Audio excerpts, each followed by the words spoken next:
Okay, to tell it briefly, I was still in my PhD program, studying American literature and culture through various theoretical perspectives. To get a sense of what time was like back then, consider that the internet was still very new and quite revolutionary. So, too, was the kind of creative interventions around virtual culture with the computer. I recall Radiohead's Kid A album coming out, and me and my fellow graduate students listening to it for all of its postmodern wonder. It was so deep for us, deeply superficial.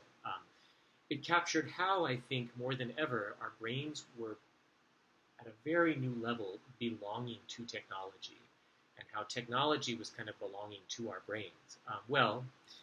Around this time, I was really learning about deconstructionism, the kind of thing we look at in graduate school, the humanities, especially back then, which was perfect because the world was being rewritten before me at a very fundamental level in a new language, code.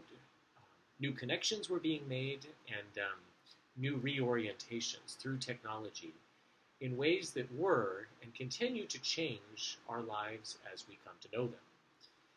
I'll spare us the deep lecture here, but what clicked for me then was how we were starting to live in a new system, a new world, really, encoded by the virtual.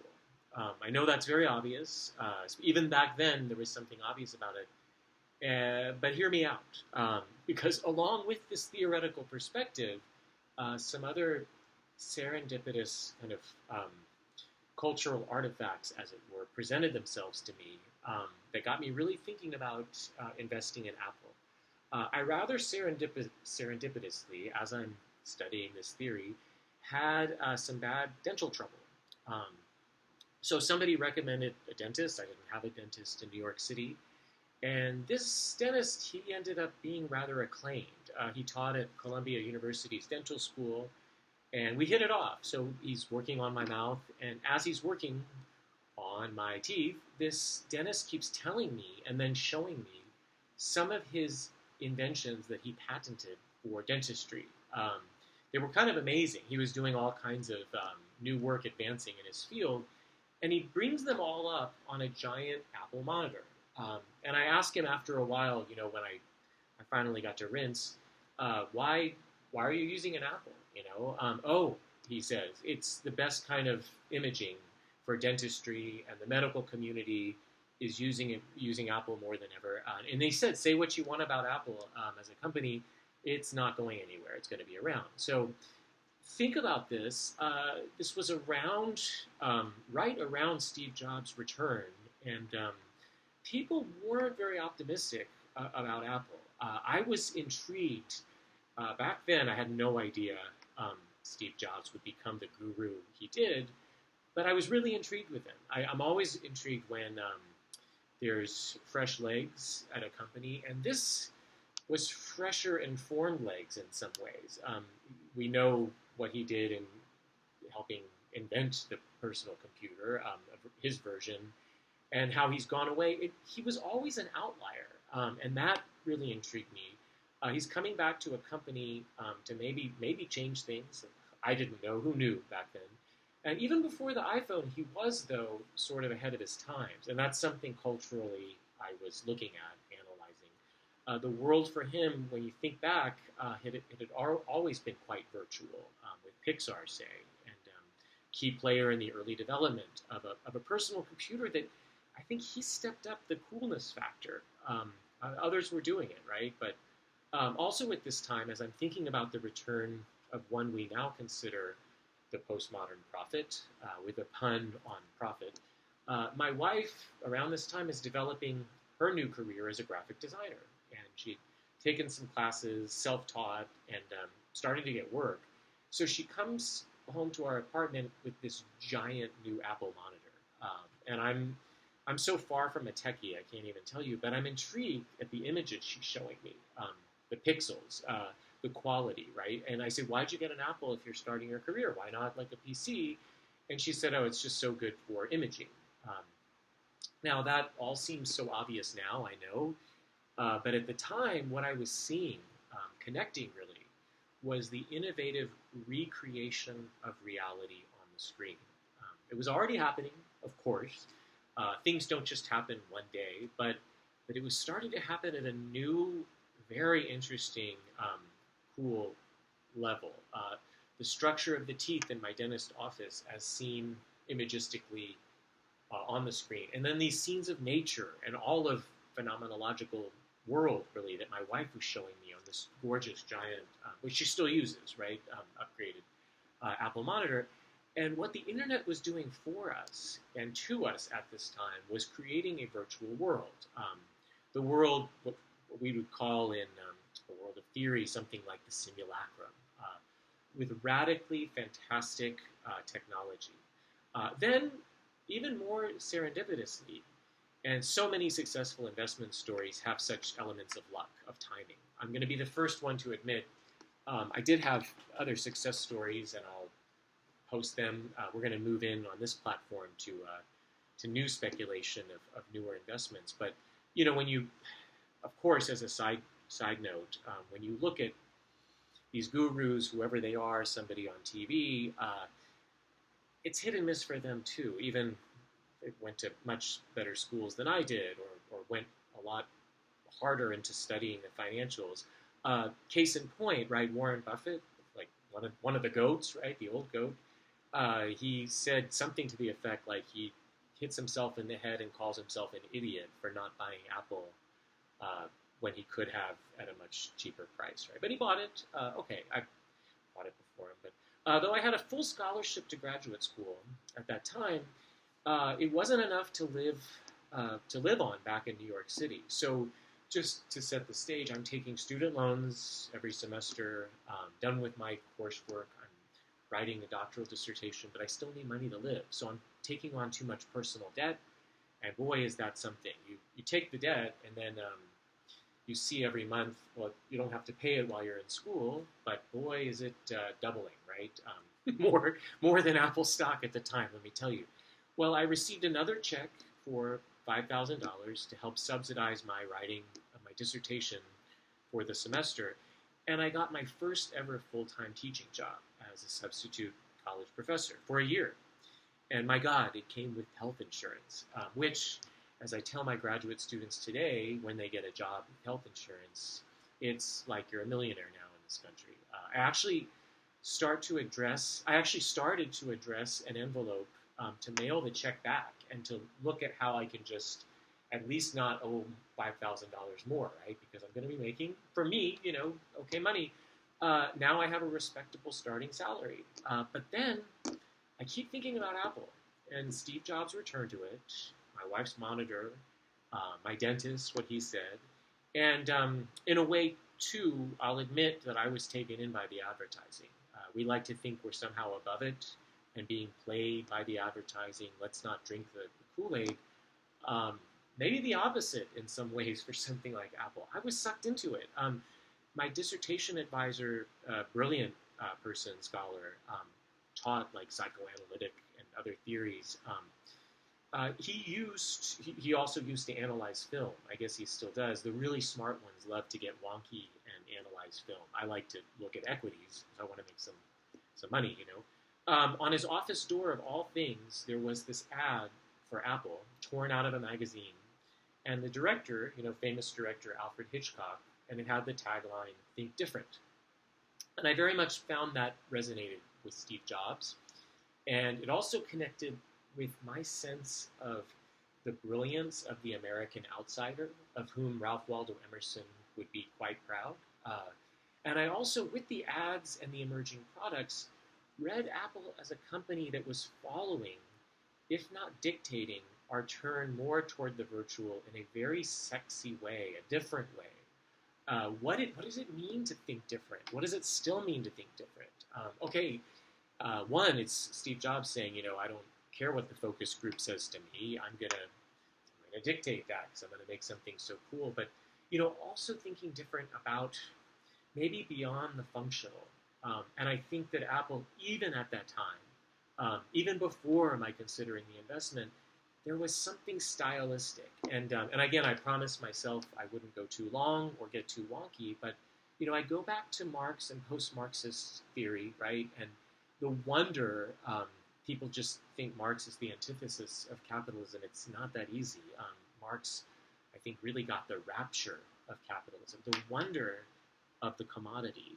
He says something to the effect of, in Das Kapital, of how it's just imbued with this spirituality, even beyond the thing that it is. And what that's come to do, especially in modern, since modern, postmodern times, we don't buy the car just to buy the car. We don't buy the truck, the phone. There's something expressive of our personalities that we connect to, and I dare say there's almost something spiritual about it. I could get in trouble for saying that, but think about those early Steve Jobs when he was becoming the guru, what it meant in his black turtleneck to get on the stage and do the big reveal of where Apple was headed. Certainly something functional. It's certainly meaningful that now, to fast forward this phone, right, there's more power on this little rectangle than the vast computers they first sent human beings to the moon on, right? So that means something. But there's something even beyond that. Okay, so all of that combined is a kind of cultural reading that was happening for me. And I took a chance, and I bought $5,000 worth of Apple at $22 a share. Now, what good is a great success story if you can't throw your wife a little under the bus at the end of it? So my wife is quite smart, very smart with money. She also invests. I do listen to her and productively disagree sometimes, but she also did her job as my spouse by challenging me, right? And she was saying, like, you have no money. She was supporting us, and now you're going to send $5,000 back, or now you're going to invest in Apple, like the guy, buying the beans, right? The Jack and the Beanstalk. She actually had once owned Apple stock, and she's like, it's not going anywhere, and at least use the money to live, or just send it back to the loan company. Actually, I can't slide her much at all, since just about every pundit at that time I saw on television or read in financial journals, they were saying basically the same thing. It was very few that were, quote, bullish on Apple. So I was very much a contrary investor, as I've been before, and as I'll be again, I'm sure. By the way, before Apple, when I graduated my alma mater, University of Texas, my father, very frugal father, he got rich not just by investing, but by saving what he made. He didn't pay for my college, by the way, but he gave me $10,000 when I graduated. He said, invest this in a company for the long term, don't be a short-term player. And all of these naysayers were hating on a company at that time in Austin, Texas. A block away from me down the street, my roommate worked at one and only grocery store, which became to be known as Whole Foods. She loved it, and her friends loved it because they got to actually make some decisions for the company, and it was organic. So I bought that on a dip when it went public, when it first went public. And everyone, my mother, who's also a very successful long-term investor, my wife, then girlfriend, they were like, who's going to spend that much money on organic food, right? Well, things were changing. Habits were changing. The bougie progressive lifestyle of people in Austin, Texas. It wasn't the old hippie Austin, Texas that it was when I first got there, right? I went to college there. I just went back recently after so many years, and I couldn't believe, I almost couldn't recognize it because it's following the latest new trends, right? Next to me, as I'm waiting at a stoplight, you see a driverless car. It's the first one I've experienced. My teenage kids ordered like a pizza in the immediate way, like we just swung by and got it at a trailer, right? So I offer up Whole Foods too because I use the same sort of cultural, as opposed to simply numerical or trend following, what Jim Cramer, I like Jim Cramer, I listen to Jim Cramer, but I also invested something he was kind of foaming at the mouth for, and lost quite a bit, So there's been studies, right? Even the top mutual fund managers, like they do just about as good ultimately as a lay investor. So with picking individual stocks. So that's my disclaimer, right? But I hit it here, and I did hit it other places, so I'm just sharing my methodology. Well, we all know the amazing ending story of Whole Foods, now Amazon, and of course we know Apple's ongoing success. As of today, the wow, surprise, surprise, the reporting is just the earnings are through the roof. People continue to buy. Who knew, right? Well, thanks to Apple, unlike so many of my fellow PhDs in the humanities, I now have absolutely no student loan debt, right? To point out how and why Apple has been so astronomically profitable, I know it's to teach the obvious, and I don't want to become that pedantic here, but the real takeaway, and I'm kind of making this platform almost to explain all of this to myself. My older son and I are looking at colleges for him, so on the long road trips, I played him the last video I made about my father making the family fortune with McDonald's and how he came to do that.